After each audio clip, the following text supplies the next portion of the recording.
নমস্কার বন্ধুরা, মা মিডিয়া টেক চ্যানেলে আপনাদের সকলকে স্বাগত। আর আমি চলে এসেছি সমেন্দ্র করে আপনাদের জন্য আরেকটা নতুন ভিডিও নিয়ে।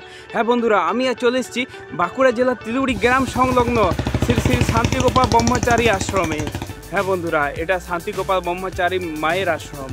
তো চলুন, আপনাদের আমি এসেছি যখন, আর আপনারা আমার সাথে থাকুন। আমি পুরো এখানে যে আশ্রম, পুরো আশ্রমটাই দেখাবো এবং আশ্রমের মধ্যে কি আছে না আছে সবই অবশ্য ভিডিওতে দেখতে পাবেন। চলুন তাহলে দেখতে থাকুন ভিডিওটা। আর প্লিজ বন্ধুরা, যদি এই ভিডিওটা আপনাদের ভালো লেগে থাকে তাহলে প্লিজ লাইক করবেন, এবং যারা এখনও পর্যন্ত আমার চ্যানেলটা সাবস্ক্রাইব করেননি তাহলে প্লিজ চ্যানেলটা সাবস্ক্রাইব করবেন এবং ভিডিওটা প্রচুর শেয়ার করবেন। তো চলুন তাহলে সরাসরি ভিডিওতে। ঘুরতে ঘুরতে আজ আমি পৌঁছে গেছি শ্রী শ্রী শান্তিগোপাল ব্রহ্মচারী শ্মশান আশ্রম। হ্যাঁ, এটা যে বাঁকুড়া জেলার তিলুড়ি গ্রাম রয়েছে, তিলুড়ি গ্রাম সংলগ্ন এই আশ্রমটা অবস্থিত। তো এই আশ্রমের যে নামকরণ শান্তিগোপাল আশ্রম কিভাবে হয়েছে, কোথা থেকে হয়েছে, এই আশ্রমের যে পৌরাণিক কাহিনী, তো বেশ কিছু কথা শুনবো আমরা। এখানে যিনি প্রায় 28 বছর ধরে বসবাস করছেন, হিরালাল গড়াই, তার মুখ থেকে। তো ভিডিওটা দেখতে থাকুন। এই আশ্রমটাও কেমন এবং আশ্রমের মধ্যে কি কি আছে অবশ্যই আপনারা ভিডিওতে দেখতে পাবেন। ভিডিওটা দেখুন, আশা করি আপনাদের ভালো লাগবে। আর এই আশ্রমটা একটা ভালো প্রাকৃতিক পরিবেশের মধ্যে অবস্থিত এবং শান্তশিষ্ট পরিবেশ। চারিদিকে কিন্তু এই যে আশ্রমটা দেখছেন, আশ্রমটার পাশে চারিদিকে ধানের ক্ষেত রয়েছে, বিভিন্ন ধরনের গাছ রয়েছে। এবং এই যে দেখছেন, এটা নতুন করে হয়েছে অফিস বাড়ি। এটা যিনি বানিয়েছেন তিনি হলো শঙ্কর চক্রবর্তী, অর্থাৎ ওই যে শান্তিগোপাল ব্রহ্মচারী যিনি আছেন তার নাতি। তো উনি এখানে মাঝে মাঝে আসেন এবং থাকেন। তো চলুন তাহলে আশ্রমটা দেখুন। এই যে আশ্রম, এই যে সামনে যে আপনারা শেডটা দেখলেন, যেটা প্লেট এখনও আশ্রমে যেটা তৈরি হয়েছে, সামনের প্লেটটাতে কিন্তু নাম লেখা নেই, কিন্তু দ্বিতীয় যে শ্মশান আছে সেখানে নাম লেখা আছে। অবশ্যই আপনারা দেখুন, দেখতে থাকুন, সেটা আপনাদের আমি দেখাচ্ছি। তো এটা হলো মা ষড়ভুজা মায়ের মন্দির। হ্যাঁ, ষড়ভুজা মায়ের মন্দির, রাঙ্কালি ষড়ভুজা মা। তো আশ্রমটা কিন্তু অনেক দিনের পুরনো, এবং এখানে যখন কালী পুজো হয়, কালী পুজোর সময় কিন্তু এখানে আশ্রমে নরনারায়ণ সেবা। কালী পুজোর সময় এই যে আশ্রম রয়েছে, আশ্রমের আশেপাশে যেসব গ্রাম রয়েছে সেই সব গ্রামের মানুষজন কিন্তু এখানে আসছে প্রসাদ খাওয়ার জন্য। তো এখানে খিচুড়ি প্রসাদ হয় কালী পুজোর সময়, এবং বেশ অনুষ্ঠানও হয় কিন্তু বড় করে। আর এখানে প্রচুর মানুষ কিন্তু আসেন। তো আমি বলবো, যারা যারা ভিডিওটা দেখছেন তারা অবশ্যই একবার এখানে আসুন, ঘুরে যান। তো ভালো লাগবে, এটা বলতে পারি। খুব ভালো একটা জায়গা। এটা হলো মা ষড়ভুজার মন্দির। তো চলুন তাহলে ভিতরে আপনাদের দেখাই। এটা হলো মা ষড়ভুজার যে মূর্তি রয়েছে সেটা। তো খুব সুন্দর আর কি। হ্যাঁ বন্ধুরা, তো চলুন আপনাদের আরও আমি পুরো আশ্রমটা এখনও বাকি আছে দেখাবো। আর এই যে দেখছেন শ্রী শ্রী শান্তিগোপাল শ্মশানকালী, যে শ্মশানকালী আশ্রম, তো এই আশ্রমটা যে সাইডে একটা শ্মশান রয়েছে সেটাও আপনাদের আমি ভিডিওতে দেখাবো। আর আমি বলেছি বন্ধুরা যে আমি যখন ভিডিওতে কোনো জায়গায় দেখাই আমি কিন্তু পুরোটাই দেখাই, আমি কিন্তু কেটে ছেটে বাদ দিই না। তো যারা যারা আমার ভিডিও দেখছেন আশা করি আপনারা সমস্ত তথ্য পেয়ে যাবেন। এই যে শ্মশানকালী আশ্রম, এই আশ্রমের সমস্ত তথ্য আপনারা পেয়ে যাবেন। তো একটু মনোযোগ দিয়ে ভিডিওটা দেখুন, আশা করি আপনাদের ভালো লাগবে, এবং ভিডিওটা শেয়ার করবেন যাতে অন্যরাও দেখার সুযোগ পায়। তো এই যে দেখছেন, এটাও কিন্তু একটা ছোট্ট মন্দির মায়েরই। আর এই যে দেখছেন বিভিন্ন রকম ছোট বড় কিন্তু মন্দির রয়েছে। আর এছাড়া ওই যে দেখছেন যে কাঠ রাখা আছে, এখন হয়তো কাঠ ওখানে রাখা আছে। এখানে যখন প্রসাদ হয় মায়ের, এই কালী পুজোর সময় যখন খিচুড়ি প্রসাদ হয়, তখন কিন্তু ওই যে সিমেন্টের চৌবাচ্চাগুলো আছে, এই চৌবাচ্চাগুলোতে কিন্তু প্রসাদ রাখা হয়, স্টোর করে রাখা হয়। তো এই যে দেখছেন এগুলো সিমেন্টের চৌবাচ্চা। ওই যে পাশে আশেপাশে বাড়িও রয়েছে, এখানে কিন্তু মানুষজনও থাকেন, দু একজন। এখানে উনি যিনি আছেন হিরালাল গড়াই, উনি কিন্তু এখানে 28 বছর ধরে বসবাস করছেন। আর এই যে বললাম, যিনি এখানে আমাদের শান্তিগোপাল ব্রহ্মচারী যিনি আছেন তার নাতি শ্রী শঙ্কর চক্রবর্তী, উনি এখানে আছেন এবং একটা বাড়ি বানিয়েছেন এবং এখানে এখন কিন্তু থাকছেন, এবং মাঝে মাঝে উনি বাইরে যান নিজের কিছু কাজে, আবার এখানে আসেন কিন্তু।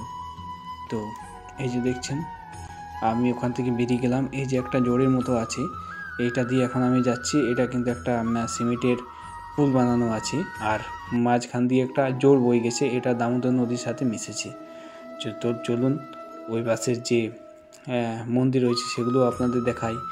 আর এই যে ওই পাশে যে দেখছেন, ওই পাশের একটা যে মন্দির আছে, এবং যিনি শান্তিগোপাল ব্রহ্মচারী ছিলেন তিনি যেখানে থাকতেন সেই জায়গাটাও আপনাদের আমি দেখাবো। তার যে বিছানা, যে বিছানায় তিনি রাত্রি যাপন করতেন, শয়ন করতেন, সেই বিছানাটা আপনাদের দেখাবো। আর এই যে ওনার যিনি ঘর, সেই ঘরটা কিন্তু এখনও আছে। আর এদিকটা কিন্তু শ্মশানকালী, হ্যাঁ এখানে কিন্তু আর একটা মায়ের পুজো হয়, শ্মশানকালী মা। তো এই যে দেখছেন এই শ্মশানকালী মা আছে আর কি শ্মশান, তার পাশেই এই যে একটা পার্কের মতো হয়েছে, এবং বিভিন্ন রকম কিন্তু ফুল গাছ লাগানো আছে। এখানে যারা আছেন, ওই যে বললাম যার নাম হীরালাল গোড়াই, উনি এখানে থাকেন।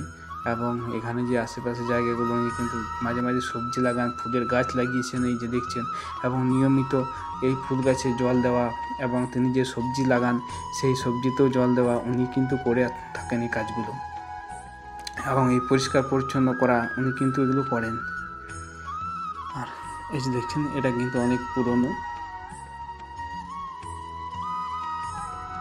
চলুন আপনাদের ওই সাইডটাও দেখাই, এবং যেখানে শান্তিগোপাল ব্রহ্মচারী থাকতেন সেখানটাও চলুন আপনাদের দেখাই। তো দেখতে থাকুন ভিডিওটা।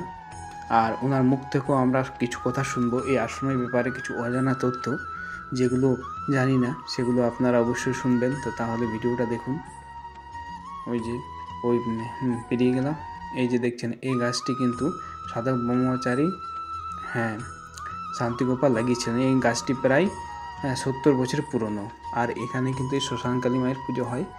আর এখানে এই যে একটা ছোট্ট যে মন্দির দেখলেন, ওখানে যিনি এখানে ব্রহ্মচারী হলেন, ঠিক আছে, যিনি ব্রহ্মচারী শান্তিগোপাল ব্রহ্মচারী আছেন, তার কিন্তু ওখানে একটা মূর্তি তৈরি করা আছে। চলুন ওটা আমি আপনাদের দেখাচ্ছি। আর এই যে গাছটা, এই গাছটা প্রায় 70 বছর পুরনো, এবং ওনার হাতেই এটা লাগানো। তো উনি এই যে দেখছেন অ্যাডভেস্টারের যে বাড়িটা, এটা আগে টালির বাড়ি ছিল, উনি কিন্তু এখানেই থাকতেন। চলুন ওখানটা আপনাদের দেখাই। আর এই যে যিনি এখানের এই যে আশ্রমটা যার নামকরণেই হয়েছে শান্তিগোপাল ব্রহ্মচারী, এ হলো উনি আর কি। ওনার এটা কিন্তু একটা মূর্তি তৈরি করা আছে, এই যে দেখলেন ওনার একটা প্রতিকৃতি মূর্তি তৈরি করা আছে। এবং এখানে সত্যি উনি একজন খুব বড় একজন সাধক ছিলেন, এবং খুব কিন্তু নাম করা একজন সাধক।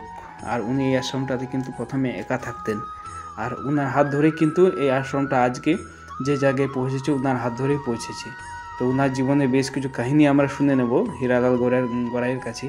তো আপনারা দেখুন ভিডিওতে, ভিডিওর মধ্যেই পাবেন। তো এই যে দেখছেন এই বাড়িটার মধ্যে উনি কিন্তু থাকতেন, হ্যাঁ এইটা হলো ওর বিছানা। এই বিছানার মধ্যে ব্রহ্মচারী যিনি শান্তিগোপাল ব্রহ্মচারী রয়েছেন, উনি কিন্তু এই বিছানায় শয়ন করতেন। আর ওনার কিন্তু শখ ছিল গান টান করা। এই দেখছেন ওনারই বিভিন্ন রকম ছবি, হ্যাঁ উনি নিজের হাতে এগুলো সব বানিয়েছিলেন। এই বাড়িটা পুরো সাজিয়েছিলেন নিজের হাতেই। আমার একটা তান করা রয়েছে, চলুন ওটা আপনাদের দেখাই। এই যে বিভিন্ন রকম যে জিনিস রাখা আছে, এই যে এখানে একটা তান করা, উনি কিন্তু এটা দিয়ে গান করতেন। মাঝে মাঝে ওনার কিন্তু গান করার একটা অভ্যাস ছিল, এবং খুব কিন্তু ভালো মনের মানুষ ছিলেন। পরবর্তীকালে তিনি কিন্তু এখানেই দেহ রাখেন, এবং তার বেশ কিছু অলৌকিক ঘটনাও তিনি এই আশ্রমের মধ্যে দেখিয়েছেন। তো সেগুলো আপনারা শুনবেন অবশ্যই। তো দেখুন ভিডিওটা। আর এই ভিডিওটা আমি একটাই বলবো যে আপনারা প্লিজ প্রচুর শেয়ার করুন, যাতে অন্যরা দেখার সুযোগ পায়। এই যে দেখছেন বন্ধুরা, উনি হলেন হীরালাল গোড়াই, তিলুড়ির সামনে বাড়ি, কিন্তু এখানে উনি দীর্ঘদিন যাবৎ বসবাস করছেন। নমস্কার, হ্যাঁ উনি প্রণাম নেবেন। আপনি এখানে কতদিন আছেন? আমি এখানে যাওয়া আসা যোগাযোগ মোটামুটি 45 বছর, স্থায়ী হয়ে আছে আজ কত প্রায় 28 বছর হবে। আচ্ছা আচ্ছা। এই যে আশ্রম কত খ্রিস্টাব্দে প্রতিষ্ঠা হয়েছে? এটা প্রতিষ্ঠা হয়েছে শান্তিগোপাল আসার আগে। আচ্ছা। যেটা প্রতিষ্ঠা করেছিল তিনি ছিলেন উদয়পুরের চুরু স্যার। আচ্ছা আচ্ছা। উনি করেছিলেন এই শ্মশানটা প্রতিষ্ঠা, এবং এই মা কালীর পূজা যে এইটা হয়েছে জ্যৈষ্ঠ মাসে, এটাও উনি করেছিলেন। আচ্ছা, ওনারা 2-4 বছর করার পর শান্তিগোপাল এখানে আসেন। এখন শান্তিগোপাল নামেই মানে পরিচিত আশ্রম। এখন শান্তিগোপাল মানে কি, মানে উনি আদি ওনাকেই নির্ভর করে দিন গেলেন ওটা। আচ্ছা, ছেড়ে দিল, বললে খাইলা তুমি করো আর তুমি এখানে থাকো, তারপর থেকে এখানে থাকতো। মানে এই যে শান্তি গোপাল মহারাজ যিনি ছিলেন, উনি এখানে কত খ্রিস্টাব্দে আসেন মনে আছে কি? এখানে এসেছে মোটামুটি মনে হয় যতদূর সম্ভব 40-39 এরকম সালে হবে। আচ্ছা আচ্ছা, তো আপনি এখানে তাহলে মানে ওনার সাথে আপনার কথা হয়েছে, সাক্ষাৎ? হ্যাঁ, ওনার সাথে আমার দেখা হয়েছে, তখন আমরা ছোট ছোট। আচ্ছা, তাহলে এই আশ্রমের ব্যাপারে আপনি যেটা জানেন একটু যদি বলেন তো খুব ভালো হয়। কিছুটা জানি, মানে কি কিছু কিছু জানি। ওনার ঘটনা, অনেক কিছু ঘটনা আছে। ওনার যে ঘটনাগুলো সেগুলো বিশাল ব্যাপার, অনেক কাহিনী আছে, অত বলা তো সম্ভব নয় এখন। এমনি যেগুলো আছে, ওনার তন্ত্রসাধ ছিলেন, তান্ত্রিক, এবং এত বড় তান্ত্রিক ছিলেন যে এই তল্লাটা ওরকম তান্ত্রিক নাই। বিশাল বড় বড় ঘটনা আছে, অলৌকিক ঘটনা যেগুলো আছে। হ্যাঁ, আপনার কিছু জানা কোনো একটা অলৌকিক ঘটনা বলুন। অলৌকিক ঘটনা আছে, একজন যেমন আমাদের এই কিলুড়ি ছিল গোরা পাগলা বলে, আর ওনার সাথে একজন ছিল কৃষ্ণ খেপা বলে। আচ্ছা, তো ওনার সাথে যোগাযোগ হয়, যোগাযোগ হওয়ার পরে ওই রাধা মাধব থান যেটা আছে না তিলুড়ি, ওইখানে যোগাযোগ হয়েছিল। ওইখানে হওয়াতে ওনাদের ওই তর্ক বিতর্ক হয়, হইতে হইতে উনি ছিলেন কি বলবো, যে বিভূতি সাধনা ছিল ওনার। উনি চলতেন সিধা পথে, মানে পাহাড়, নদী, পুকুর, কোনো আর রাস্তা বলি কোনো ছিল না, একদম সিধা রাস্তায়, সোজা রাস্তায় যেখানে যাইতো একদম সিধা। নিয়ে ইনার সাথে তর্ক হয়, তর্ক হওয়ার পরে উনি বলেছিলেন যে এই শান্তিগোপাল মহারাজ শান্তিগোপালের সাথে তর্ক হয়, ওই গাঁজা টাজা খাইতেন ওনারা, একসাথে যোগাযোগ হইতো, বা ওই বৈঠক কই নানা রকম ওদের ওই সব আলোচনা হইতো। তারপর ওনার হয়, হওয়ার পরে উনি বললেন যে ওই করতে করতে তর্ক তর্ক বিতর্ক হইতে হইতে মানে বিশাল ব্যাপার হয়ে গিয়েছিল দুইজনে। ও বলছে আমি দেখবো, ও বলছে আমি দেখবো, দেখতে দেখতে ওইসব করতে করতে পরে উনি বললেন যে তুমি আমাকে দেখতে কিছু পারবে না, তবে আমি তোমাকে দেখতে পারি। নিয়ে এই বলে অনেকক্ষণ পর তর্ক বিতর্ক হয়ে উনি চলে আসলেন। চলে আসার পর উনি যাইতেন বেশি কি বলে, ওনার শিষ্য টিষ্য ছিল খুব বেশি ঝুরিয়া ধানবাদ ওইদিকে। নিয়ে ওইখানে গেলেন, ওইখানে যাওয়ার পর মাস 3 পরে একটা চিঠি দিলেন ইনাকে, যে এরকম অবস্থা, আমি খুব শয্যাশায়ী, যাই হোক আমার একটা কিছু ব্যবস্থা করো। নিয়ে উত্তর দিলেন যে ঠিক আছে, তোমার ব্যবস্থা কিছু একটা হবে, তবে যেটা চাইবে, মানে দুটোর মধ্যে একটা তোমার হবে, কোনটা হবে আমি বলতে পারবো না, তবে একটা তোমার করে দেবো। নিয়ে বললে ঠিক আছে, যেটা হোক করো, হয় এসপার কি ওসপার। বলে ঠিক আছে, তাইলে তুমি 300 টাকা পাঠাও। তখনকার দিনে আজ থেকে ধরো কত, মোটামুটি আজ থেকে প্রায় 60 বছর আগে 300 টাকা উনি পাঠাইলেন। পাঠার পরে ওই 300 টাকা যখন এখানে আইলো, আসার পরে একদিন এইখানে আয়োজন করেছে। আমার বাবাকেই বললো যে একটা ছাগল পাঠায় নিল। এখানে জ্যোতি কাওয়াট বলে একজন ছিল, ইনি আর বিশাল ভক্ত। উয়াকে বললে একটা মাছ, ও মাছ আনি দিয়েছে প্রায় 3-4 কিলোওয়ালা একটা মাছ, 4-5 কিলো আটার লুচি, 5-7 কিলো চালের ভাত, এবং তরি তরকারি, আর ওই পাঠার মাংস এবং ওই মাছ, ওইগুলো সব রান্না বান্না করেছে। নিয়ে বাবা শুদ্ধই ছিল, দুজনেই রান্না করেছে। রাত যখন 10টা বাজে, তখন বাবাকে বলছে যে বাবা বলছে রাত 9টা বাজলেও তো এখনো তো লোকজন নাই। তখন তো গভীর শ্মশান মানে কি, তখন এই যে এত মন্দির এগুলো ছিল না, এগুলো ছিল না, একেবারে ফাঁকা জায়গা। এই ঘরটা শুধু ছিল, এই মন্দিরও ছিল না। আচ্ছা, এটা তো ওনার স্মৃতি, উনি যখন পরলোক গমন করেছেন তারপর রাখার 1 বছর আগে এটা করেছে। আচ্ছা আচ্ছা, তখন শুধু এই ঘরটা ছিল ঝুপড়ি ঘরের মতো, এই ঘরটাতেই নিয়ে রান্না বান্না করে। আর যখন লোকজন আসে বলছে এগুলা কে খাবে, এত তো লোকজন আসে না কিছু না, তো কে খাবে? বলছে দেখতে পাবি রাত্রে বেলায়, আমি তোর কাছেই থাকবো, তবে তোর কাছেই বসে থাকবো, দেখতে পাবি, কিন্তু আমাকে যাই ধরে দিস না, ভয় করে যে ধরে দিস আমার বিরাট ক্ষতি হবে। তখন সালা গভীর শ্মশানে এই ভয়, বাবা বললে আমার দ্বারা হবে না বাবা, আমি ঘর যাবো। বলছে তাহলে তুই ঘর চলে যা। আপনার বাবা? বাবা আমার আচ্ছা আচ্ছা, নিজের বাবা। হ্যাঁ। তখন তো আপনি ছোট ছিলেন অনেক। তখন আমার হয়তো জন্ম হয়েছে কি হয়নি সেরকম টাইম। তারপরে বাবার মুখ থেকে আমার শোনা। হ্যাঁ হ্যাঁ, তারপরে ঘটনা নিয়ে বাবা এই দিক দিয়ে ঘর চলে গেল। হুম ঘর যাওয়ার পরে আবার সকালবেলা এসছে, সকালবেলা আসার পর দেখছে সব খালি পাতা গালা পড়ে আছে, মানে সব কিছু জিনিস মানে কিছু নাই, সব খাওয়া হয়ে গেছে, খাওয়া একদম সব সাফ। আচ্ছা, শুধু পাতা গালা পড়ে আছে। হুম নিয়ে সেদিনও আবার ওইরকম করেছে, সেদিন আর অত করে নাই, কম।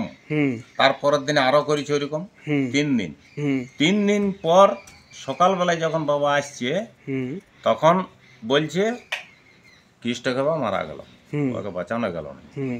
বলছে আপনি কি জানলেন? বলছে দেখ ও 10টার মধ্যে আসবে। ওই যে মানে ওর সাথে ইয়ে করেছিল, হ্যাঁ তর্ক বিতর্ক। হ্যাঁ হ্যাঁ হ্যাঁ। নিয়ে 10টার সময় এখানে ট্যাক্সি করে নিয়ে আইলে, এখানে দাঁড়াইলি। আচ্ছা, দাঁড়াই এখানে ওর কি দুটো জিনিস ছিল, দিন গেল এখানে, হুম দিয়ে নিয়ে গেল এই গোড়া পাগলার কৃষ্ণকে ময়সারা বলে যে জায়গাটা আছে হ্যাঁ হ্যাঁ, ময়সারাড্ডি, ওইখানে সমাধি আছে ওদের। আচ্ছা ওইখানে সমাধি। ওইরকম অলৌকিক ঘটনা অনেক আছে আরো। হ্যাঁ। আরো তো হঠাৎ মারা, মানে কিভাবে মারা গেল? ওই বাড়িতেই শয্যাশায়ী হয়েছিল তো, হ্যাঁ। ওর ওই জিনিসটার জন্যই উনাকে বলেছিল যে তুমি এই পথে যেও না, হ্যাঁ, কিন্তু শুনে নাই পথটা করো, বাবার কথা। কারণ এটা কোনো মুক্তির পথ না, হ্যাঁ। এই সাধনাটা লোক দেখানো, এটা কিছু না, আচ্ছা, এই জিনিসটা করো না। হুম ও ওইটাই পছন্দ করেছিল, সেইভাবে উনার ওই মুক্তি করে দিলে। তার সাথে চ্যালেঞ্জ করেছিল, তার সাথে চ্যালেঞ্জ, ও আচ্ছা আচ্ছা, চ্যালেঞ্জে ওনার সাথে কেউ পারে না, ওনার সাথে চ্যালেঞ্জ করতে গেলে কেউ পারে নাই, যে কোনো জিনিসেই। যাকে যেটা বলিছে সেটাই হয়েছে, গ্রামেও অনেক লোকের সঙ্গে হয়েছে। মানে এরকম অলৌকিক ঘটনা প্রচুর। অলৌকিক ঘটনা উনার যে গেলা হয়েছে না, ওগুলো যদি বলতে হয় তা তোর মোটামুটি এক বেলা লাগবে। উনি তাহলে খুব একজন ভালো তান্ত্রিক ছিলেন, তান্ত্রিক বিশাল। আচ্ছা, বললাম তো যে তান্ত্রিক। শুনেছি শান্তিগোপাল ব্রহ্মচারী যখন ছিলেন তিনি নাকি একসময় দুটো কুকুরে বিয়ে দিয়েছিলেন, তো এই বিষয়ে আপনি কি কিছু জানেন? জানি মানে কি, আমি তো তখন ওটা দেখি নাই নিজের চোখে, তবে হ্যাঁ গুরুদেবের কাছে সবকিছু শুনেছি, কারণ জানতেন এখানে যাবতীয় জিনিস আচ্ছা একমাত্র সম্পূর্ণ জানা মনু চৌধুরী, তিনি হচ্ছেন আমার গুরুদেব। আচ্ছা, অতএব তিনি সব জানতেন, তার মুখ থেকেই আমার শোনা, তার মুখ থেকে যেটা সবকিছু শুনেছেন তার মুখ সেটাই থেকেই আমার শোনা, এবং সেটাই সঠিক। আচ্ছা, উনি এখানে যে এসেছিলেন সেটা উনার কেউ, উনি যে সন্ন্যাসী এখানে এসেছেন, ওটা ওনাদের ঘরের, তখন ওনার তো বড় ছেলে তো মানে বড় হয়ে গেছে, ওনার জ্ঞান হয়ে গেছে, উনি অনেক খোঁজ করেছিলেন, কোথাও পায় নাই, প্রায় মনে হয় যত সম্ভব আন্দাজ প্রায় 7-8 বছর হবে ওনার খোঁজ পায় নাই। খোঁজ না পাওয়ার জন্যে ওরা খুঁজেই বেড়ায়, যেখানে যে সাধু দেখতে পায় সেইখানেই যায়, ওরকম করে খোঁজ করে। আর তারপর এইখানে যখন এই কুকুরের বিয়ে দেয়, একটা সার্কেস এসেছিল এখানে, সার্কেস আলাদার একটা কুকুর, আর ইনার একটা, মানে ইনার কুকুরটা হচ্ছে ভুলি, আর উনাদেরটা ভুলা, নিয়ে 21 টাকা পণ দিল, 21 টাকা পণ দিয়ে ওইটার বিবাহ দিয়ে পালকিতে করে গোটা গ্রামটা ঘুরাইছে। আর ওদের বাজনা থাকে সার্কেস পার্টি, ওই বাজনা নিয়ে পরে গোটা গ্রাম ঘুরাই, এখানে আইনি পরে ওদিকে বলিছে যে এইটাকে দেখো তোমরা রাখবে যত্নে, খাওয়াবে, ভালোভাবে রাখবে, একে কিন্তু অবহেলা করো না। বলছে না না না, আপনার ইয়াকে আমরা অবহেলা করবো না, ভালোভাবেই রাখবো। নিয়ে ওরা নিয়ে গেল সেই জিনিসটা। তখন শ্যাম চৌধুরী ছিল এখানে বাঁকুড়াতে, ওর একটা পত্রিকা বেরোইত, নিয়ে উনি ছিলেন রিপোর্টার, ওইটা এসে পরে সম্পূর্ণ লিখিয়েছিল সব ঘটনাটা, লিখে সেইটা পেপারে দিয়েছিল। পেপারে দেওয়ার পরে সেই পেপারটা ছড়াই গেল, ওই পেপারের খবরটা পাই পরে ওনার ছেলে ওইখানে পেপারটা দেখেছে, পেপারটা দেখে বলছে এইটাও তো একটা বিশাল ঘটনা, তিলুড়ি গ্রাম, সালতোড়া ব্লক, এগুলো সব ঠিকানা দেওয়া আছে। তারপরে ভোজের আয়োজন করেছিল, ভোজ খাওয়াইছে, পুরা ভোজ খাওয়াইছে, হ্যাঁ প্রায় 250-300 লোক খাওয়াইছে। তখন আপনার বয়স কত ছিল? আপনি তখন আমরা ছোট একদম বাচ্চা। আপনি ইয়াকে শুনেছেন মনু চৌধুরীর কাছে? আমি মনু চৌধুরীর কাছ থেকে সবকিছু শোনা, কারণ উনি তো প্রেজেন্ট ছিলেন না, উনি এখানে প্রেজেন্ট ছিলেন।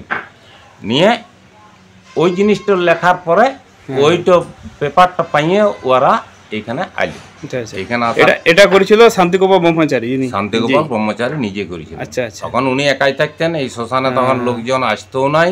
এই শ্মশানটা বিরাট শ্মশান এবং এই শ্মশানটা খুব খতরনাক শ্মশান। অনেক কিছু ঘটনা আছে আরো যে উনার মানে যে ঘটনাগুলো আছে না, উনি থাকাকালীন আর কোন সাধু বাবা বা এখানে কেউ এসেছিল কি থাকার জন্য? যে আমি সাধু দু একজন এমনি আসিছে, না পার্মানেন্ট থাকতে কেউ না না না না না থাকার মতন কেউ এখানে সাধু আছে না। উনাকে দেখেই বলতেও বাবা এইখানে থাকা সম্ভব নয় কারো।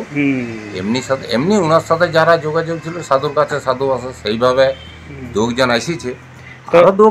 তারপরে যে ঘটনাটা পেপারে যেটা ছড়িয়ে গেল, তারপরে পেপারে ছড়ার পরে ওই পেপারটা দেখলে ওরা দেখে পড়বে যে এই সাধুটাকে দেখতে হবে, যদি বাবা হয় না কেবলটা দেখে আসি নিয়ে। তখন তো এখানে বাস টাস অত চলতো নাই।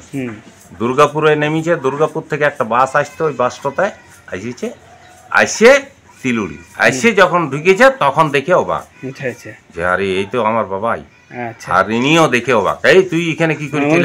ছেলে ওনার বড় ছেলে যে সৈয়দপুরে থাকতো। আচ্ছা আচ্ছা। সৈয়দপুর কলকাতা। ওনার বংশধর এখন আছে? হ্যাঁ, ওনার 2 ছেলে আছে।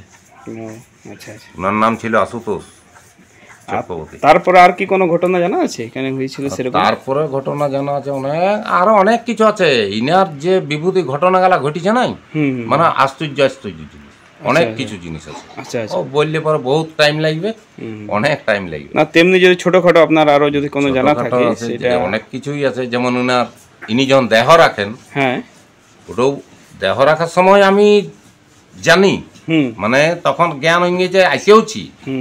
তখন কি সকাল সকাল প্রতিদিন ফুল দিতাম, এই কেশ ফুল, পলাশ গাছ ছিল গাদা রোডে, পলাশ গাছের ফুল এনে দিতাম। সেদিনও আসিছি সকালে, আইসে হাঁকাছি, কোথাও সারা শব্দ নাই।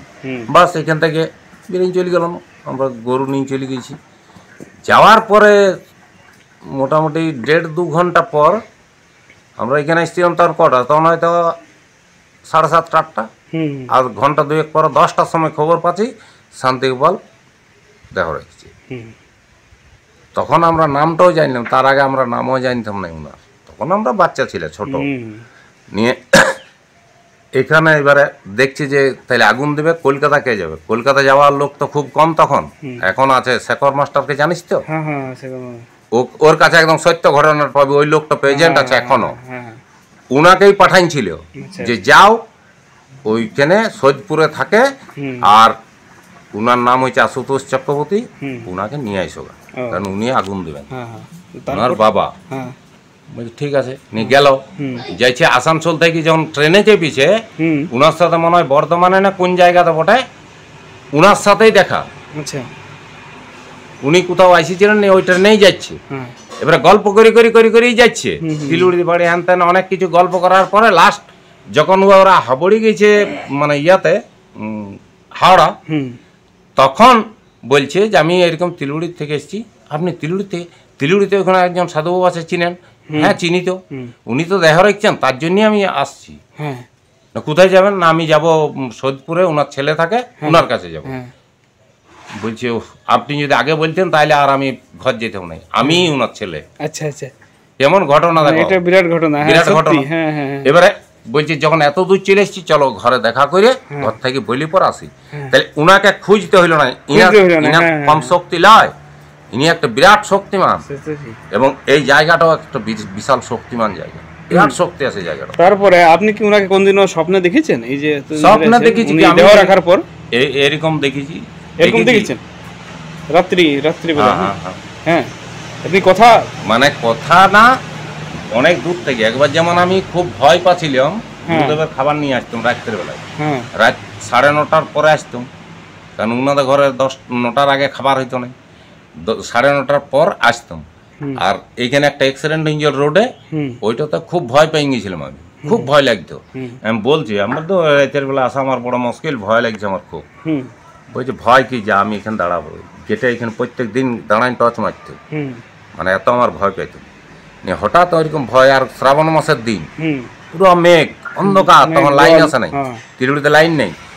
তিলুড়ি কাছার থেকে যখন আসছি, সারা শব্দ কিছু নাই, সব নিস্তব্ধ, মানে জল বৃষ্টি হইলে পরে চুপচাপ, আর লাইট নাই, তখন তো হেরিকেনের ব্যাপার, চুপচাপ নীরব হয়ে আসছি। যেই রোডটাতে উঠেছি প্রচণ্ড আমার ভয় লাগছে, হঠাৎ ভয় লেগেছে। 3 শিলা টর্চ থাকতো, ওইখান থেকে সোজা এরকম টর্চটা মারিছি, একদম সিধা একটা লম্বা লোক দাঁড়ায় আছে এই ব্যাগটাতে, রোডের ব্যাগটায় দাঁড়ায় আছে। হঠাৎ এরকম টর্চ মারি দেখেছি, দেখতে পেলাম। আবার ভালো করে যখন লক্ষ্য করছি তখন আর দেখছি নাই, নাই। কিন্তু আমার মনের ভয়টা কেটে গেল, ওটা দেখার পর ভয়টা কেটে গেল। তারপর যখন আসছি তখন মনে হয়েছে যেমন আমার সামনে সামনে কেউ যাচ্ছে, অনেকটা দূরত্ব দেখতে পাচ্ছি নি, গুনগুন গুনগুন একটা আওয়াজ উঠছে, যেমন দুইজন আস্তে আস্তে গল্প করে যাচ্ছে, ঠিক সেরকম। এটাতে সেই দিন থেকে আমার এখানে ভয়টা কেটেছে। বলি ও, তার মানে উনি আমাকে দিচ্ছে ছাড়া, যে তোর ভয় নেই, আমি আছি। এই জিনিসটা ঘটেছে। এমনি দু একটা ঘটনা ঘটে এখানে, দৈব ঘটনা অনেক কিছু ঘটে যায়। তবে এখন সাময়িক, এখন লোকালয় হয়ে পরে অনেক কিছু গোলমাল হয়েছে। তখন কি কারেন্ট ছিল না যখন এখানে থাকতেন আপনি? তখন কারেন্ট না, কারেন্ট তখন কতদিন হয়েছে? কারেন্ট আসা কতদিন? গুরুদেব দেহ রাখার পরে কারেন্ট আছে। কারেন্ট আসা মানে উনি থাকাকালীন কারেন্ট ছিল না, অন্ধকার, মানে এমনি হেরিকেন বাতি। উনার আমলে তো কারেন্টের কোনো বালাই ছিল নাই, তখন তো ধারে সালতাড়া ফালতাড়া কোথাও ছিল নাই। তারপরে এরকম ছোটখাটো ঘটনা প্রচুর আছে, যেগুলো হয়তো অনেক ঘটনা, উনার অনেক কিছু ঘটনা এরকম আছে, পাওয়া যাবে নাই। প্লাস আমার তো মনে হয় ওরকম তান্ত্রিক ওই 2-1জনই থাকে। আচ্ছা, তা আপনার সাথে ও দেখা হয়েছে, কথা হয়েছে? আমার সাথে তখন বয়স হয়ে গেছিল নাকি? যখন এখানে যখন আপনি এসেছিলেন তখন ওনার বয়স কত হতো মোটামুটি? আমি তখন এখানে আসি নাই, তখন এইদিকে আমাদের আসা যাওয়া করতাম, গরু টরু চড়াইতাম। তখন আশ্রমে আপনি আসতেন না? এই যে তারপর তাহলে আপনার আশ্রমে যে এলেন, মানে কিভাবে এলেন? কিভাবে উনার যে শিষ্য ছিল মনু চৌধুরী, উনার থ্রু দিয়ে আমি এসেছি। আচ্ছা আচ্ছা, আপনার কি ইচ্ছে ছিল যে আমি আশ্রমে থাকবো, আশ্রম মনের মধ্যে একটা ছিল? আচ্ছা, মনের মধ্যে একটা ছিল জিনিস, ওই জিনিসটা প্রকাশ পায় নাই। আপনার বাড়ি হচ্ছে তিলুড়ি? তো আমার বাড়ি তিলুড়ি। আপনার দাদা ভাই? আমার দাদা আছে একজন, সে তো মারা গেছে এখন। আচ্ছা, আর আমার ভাই আছে দাদা। তাহলে আপনার বয়স কত ছিল তখন থেকে আপনি যে এসেছেন এখানে আশ্রমে? আপনার তখন বয়স কত ছিল? আমি এখানে যখন আসি তখন আমার কত বয়স, তখন মোটামুটি 20 বছর থেকে আমার এখানে যোগাযোগ হয়ে গেছে। 20 বছর থেকে। তারপরে আপনার ইচ্ছে ছিল যে আমি আশ্রমে থাকবো? আশ্রমে থাকবো এটা ইচ্ছা ছিল না, এখানে আসবো, এখানে আমার ভালো লাগে, আর এইভাবে আসতাম। হ্যাঁ, আর এই হ্যাঁ বলুন। এখানে আড্ডা দিতাম, এখানে বসতাম। তারপরে উনার সাথে যখন যোগাযোগ হয়ে গেল তখন উনার সাথে খুব ভালো লাগতো। আচ্ছা, এবং উনাকে আমি মনে মনে গুরুদেব মানিয়েই নিয়েছিলাম আগে। তারপরে কিছুদিন পরে উনাকে বললাম যে এরকম ব্যাপার, আমি দীক্ষা নেবো আপনার কাছে। বলি ঠিক আছে, দীক্ষা দেবো, তবে এখন না, পরে পরে পরে করতে অন্তত প্রায় 20 বছর পর আমাকে দীক্ষা দিয়েছে। আচ্ছা, আপনি কোনো স্বপ্নান্ত কি পেয়েছিলেন যে এখানে মায়ের স্বপ্নান্ত? না, স্বপ্নান্ত আমি পাইনি। আমি যেটুকু পাইছি সেটুকু এরকম, মানে কি বলবো, যেগুলো দেখা যায় চোখে ছায়া মূর্তি, সেরকম ভাবেই 2-একটা ঘটনা আমার জীবনে ঘটেছে। তাহলে 2-একটা ঘটনা সেরকম যদি আপনার জানা থাকে একটু বলুন।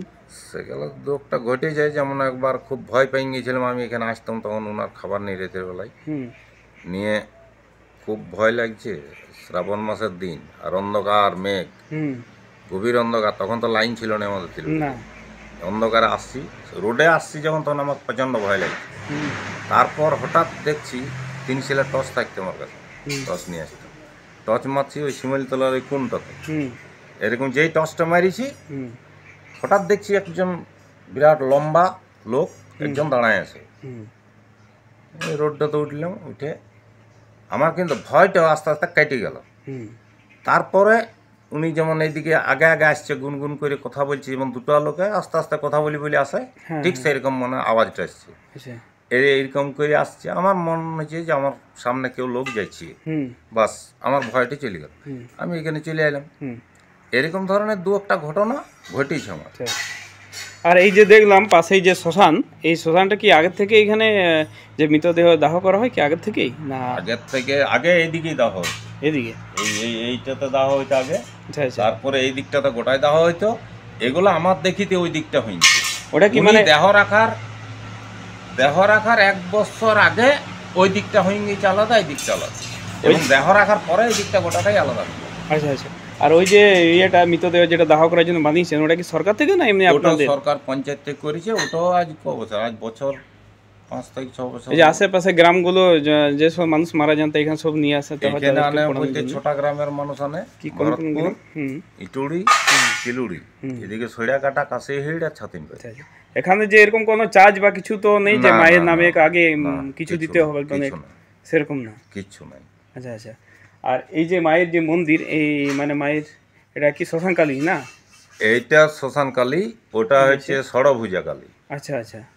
তো ওইটা হচ্ছে ষড়ভুজা মন্দির। এখানে অনুষ্ঠান কোন সময় হয়? অনুষ্ঠান বলতে হয় যেমন একটা হয় এইখানে জ্যৈষ্ঠ মাসে কালী পুজো, এইটা যেটা আগে থেকে হয়ে আসছে, প্লাস ওইটা ইনি বলে গিয়েছিলেন, উনি করে যান নাই, উনি বলেছিলেন এখানে গুরুদেবকেই যে এখানে ষড়ভুজা কালী করা যায়, এটাই বলেছিল। মানে ষড়ভুজা যে হয় এই মূর্তিটা আমাদের ইয়াতে নাই, ভারতবর্ষে নাই। আচ্ছা আচ্ছা। এটা হচ্ছে বাংলাদেশের।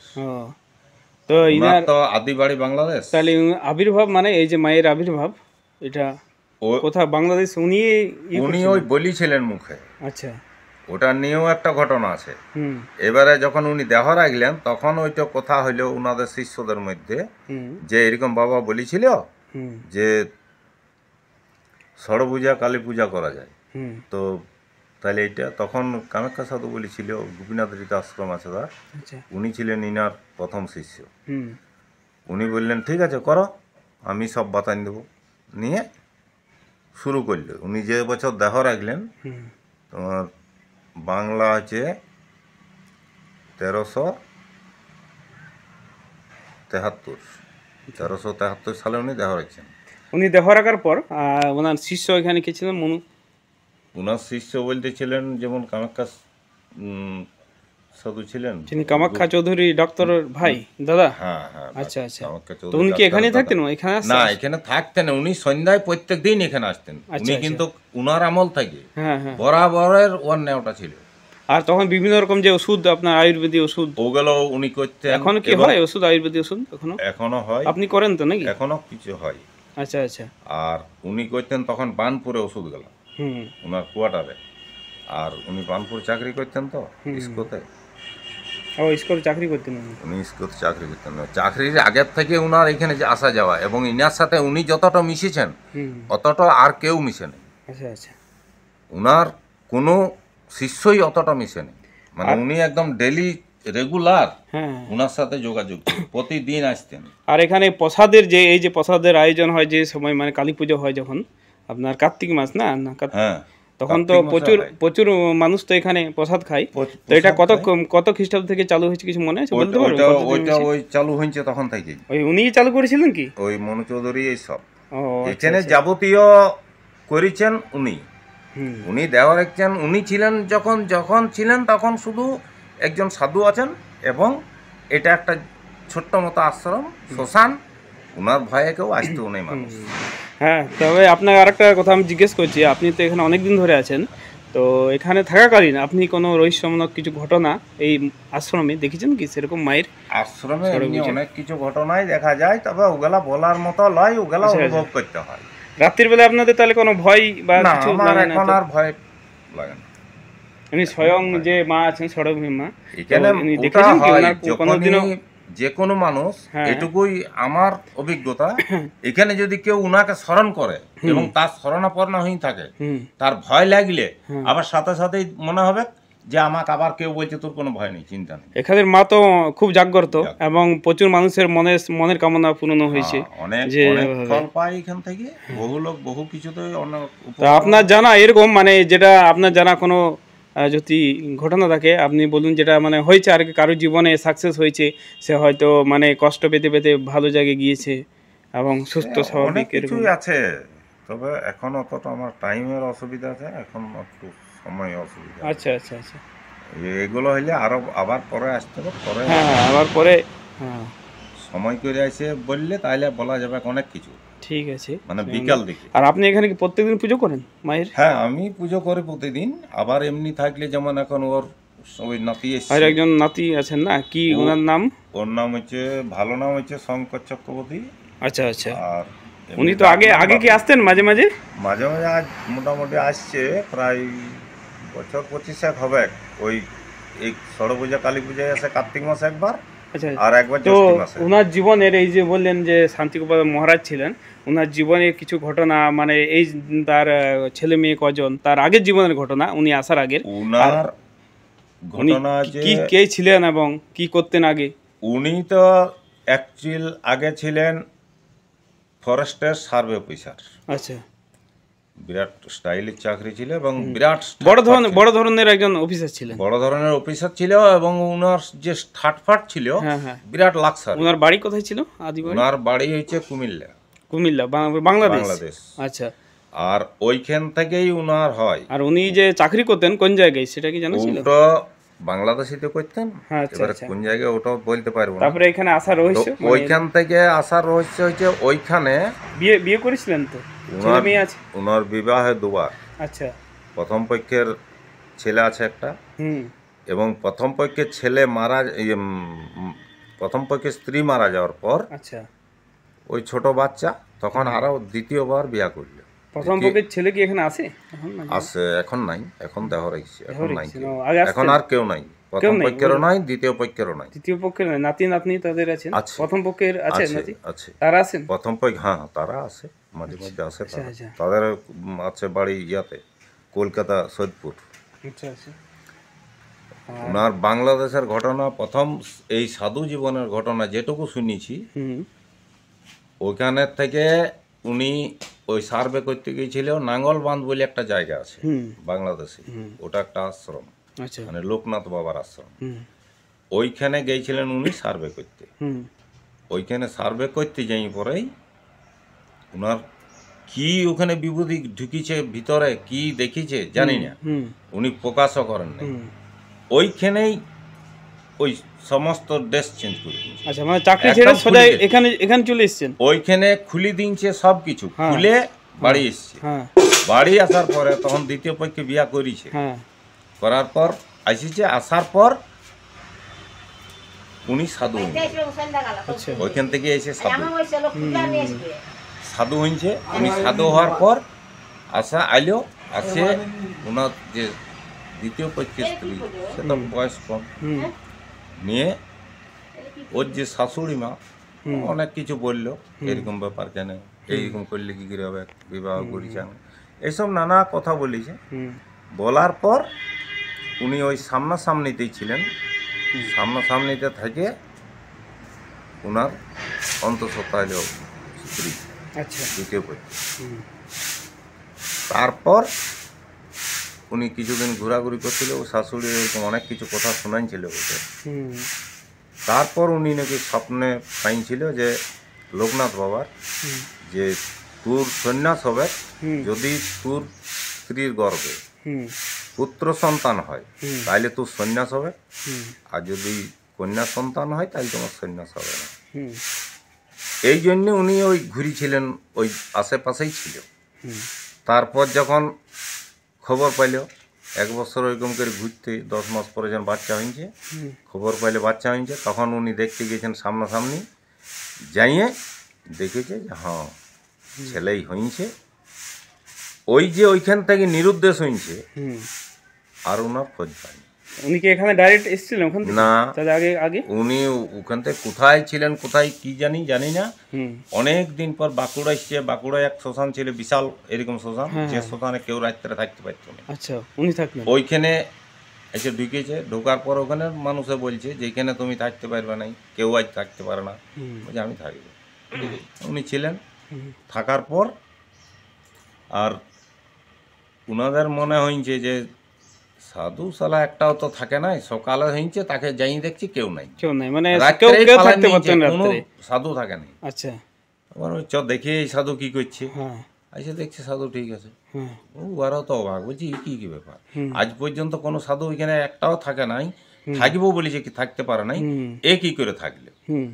থাকলে ওখানে 2-3 দিন 4 দিন এরকম ছিল, আবার ওখান থেকে লড়িছে। ওখান থেকে লড়ে অনেক ঘোরাঘুরি করেছে, লাস্ট বেহারনাথ থেকে এখানে আসা যাওয়া উনি করতেন। আচ্ছা, তারপরে এখানে উনি পার্মানেন্ট রয়ে গেলেন, এখানে আসা যাওয়া করে তারপরে এখানে উনি স্থায়ী হয়ে গেলেন, এবং এই আশ্রমটা ওনার নামেই এখন পরিচিত। এখন এই আশ্রম চীনে সবাই ওনার নামে। ঠিক আছে, আপনার সাথে কথা বলে অনেক ভালো লাগলো। ব্রহ্মচারী শ্মশান আশ্রম। হ্যাঁ, আমি আপনাদের দেখালাম যিনি শান্তিকপা ব্রহ্মচারী ছিলেন তিনি কোথায় থাকতেন, তার বাড়িটা। তো আমি এখন সেইটার পাশ দিয়ে পেরিয়ে যাচ্ছি। এই যে দেখছেন যে জোরটা মিশেছে, যে জোর দিয়ে দেখলেন আপনারা জল যাচ্ছে, ওটা সাধারণত দামোদর নদীর সাথে মিশে গেছে। তার পাশে এই যে জল দাঁড়িয়ে আছে, অনেক কচুরিপানায় ভর্তি দেখছেন। আর এই যে ওটা দিয়ে আমি চলে এলাম, এটা হলো শ্মশান আর কি। তো এই তার পাশে যে কচুরিপানা। আর চলুন আপনাদের আমি এখানে মৃতদেহ দাহ করা হয় যেখানে, সেখানটাও আমি আপনাদের দেখাচ্ছি। এখানে যে আশেপাশে গ্রামগুলো রয়েছে সেই গ্রামগুলো থেকে কিন্তু এখানে মোট 6টি গ্রামের যে সকল মানুষ মারা যান তাদেরকে কিন্তু এখানে নিয়ে আসা হয় দাহ করার জন্য। তো এটা দেখেন তিলুড়ি শ্মশান যাত্রী প্রতীক্ষালয়। এখানে যারা আসেন মৃতদেহ সৎকারের জন্যে, দাহ করার জন্য, তারা এখানে অপেক্ষা করেন। তাদের এখানে বিশ্রামের জায়গা। তো এখানে দেখছেন এখানে জলের ব্যবস্থা আছে, পাইপ লাইন আছে, হ্যাঁ, টিউবওয়েলও আছে। আর এই যে দেখেন কিন্তু বিভিন্ন ধরনের গাছ রয়েছে, ফুলের গাছ রয়েছে। আর এটা হলো শ্মশান। এখানে দাহ করা হয় যে সকল মানুষ মারা যায়, যে সকল মানুষকে এখানে আনা হয় দাহ করার জন্য, সে সকল মানুষকে এখানে দাহ করা হয়। মোট 6টি গ্রামের মানুষকে এখানে দাহ করা হয়, আনা হয় যে সব মানুষ মারা যায়। তো দেখলেন এইগুলো কিন্তু আগে ছিল না, এই শেডটা টিনের, এটা পরে হয়েছে। তবে আজ বেশ কিছুদিন হয়ে গেল। এই দেখছেন এখানে খাটগুলো পড়ে রয়েছে, যে সকল মানুষকে এখানে নিয়ে আসা হয়েছে আর কি, মৃতদেহগুলো, সেই খাটগুলো পড়ে রয়েছে, এগুলো হলো খাটিয়া। আর এই যে দেখছেন এই মেন রাস্তার পাশেই কিন্তু অবস্থিত। তো এটা হলো মেন রাস্তা। এই রাস্তাটা শালতোড়া মধুকুণ্ডা হয়ে মিশে গেছে। এই যে দেখছেন শ্রী শান্তিকপা ব্রহ্মচারী শরণ আশ্রম। এদিকের প্লেটে কিন্তু নাম লেখা অলরেডি হয়ে গেছে। ওইদিকে আসার জন্য ভাবছেন তারা কিভাবে আসবেন তাদের জন্য আমি বলে দিচ্ছি। আপনারা যারা কলকাতা থেকে আসবেন তারা কলকাতায় হাওড়াতে ট্রেন ধরে আসানসোলে নামবেন। আসানসোল থেকে আপনারা ওখান থেকে ট্রেন ধরবেন মধুকুণ্ডা, এবং মধুকুণ্ডা থেকে নেমে আপনারা ওখান থেকে শালতোড়া লাইনের গাড়ি ধরবেন। শালতোড়া লাইনের ওখান থেকে বাস বা যে কোনো ছোটো গাড়ি আপনারা পেয়ে যাবেন, হ্যাঁ, টোটো অটো সব কিছু পেয়ে যাবেন। এবং ওখান থেকে আসার পরে তিলুড়ি যে গ্রাম আছে, তিলুড়ি গ্রাম থেকে আপনার গ্রামের ভিতরে যাওয়া দরকার নেই, মেন রোডে চলে আসবেন। এবং মেন রোডের সামনেই পাশেই কিন্তু এই আশ্রমটা, একবারে মেন রোড এবং তার পাশেই আশ্রমটা, আপনি মেন রোড থেকে দেখতে পাবেন। তো আপনার এখানে যে কাউকে বলবেন অবশ্যই তারা এখানে নিয়ে আসবেন, কোনো অসুবিধা নেই আপনারা। আর যারা অবশ্যই রানীগঞ্জ হয়ে আসবেন তারা রানীগঞ্জের থেকে বাস ধরে শালতোড়া লাইনে বাস ধরবেন, বা আপনারা মধুকুণ্ডা লাইনে যদি বাস পেয়ে যান তাহলে খুব ভালো হয়। শালতোড়া পেরিয়ে কিছু দূর আসার পরে আপনারা এই আশ্রমটা পেয়ে যাবেন। তো অবশ্যই যারা বাঁকুড়া থেকে আসবেন তারা বাঁকুড়া থেকে শালতোড়া লাইনের বাস ধরবেন। শালতোড়া থেকে আপনার ওই 4 কিলোমিটার, শালতোড়া থেকে বন্ধুরা 4 থেকে 5 কিলোমিটার হবে, তার বেশি হবে না। তো এখানে আপনারা অবশ্যই আসতে পারবেন, কোনো অসুবিধা নেই এখানে আসার জন্য। আর আপনাদের আমি রুট বলে দিলাম। আর এছাড়া যারা দূর দূরান্ত থেকে আসছেন তাদের জন্য আজকাল অবশ্যই গুগল ম্যাপ আছেই, এবং বাঁকুড়া কলকাতা আসলেই আপনারা এখানে আসতে পারবেন, কোনো অসুবিধা নেই বন্ধুরা। তাহলে আজ এই পর্যন্তই, টাটা। ততক্ষণে সবাই ভালো থাকবেন, সুস্থ থাকবেন।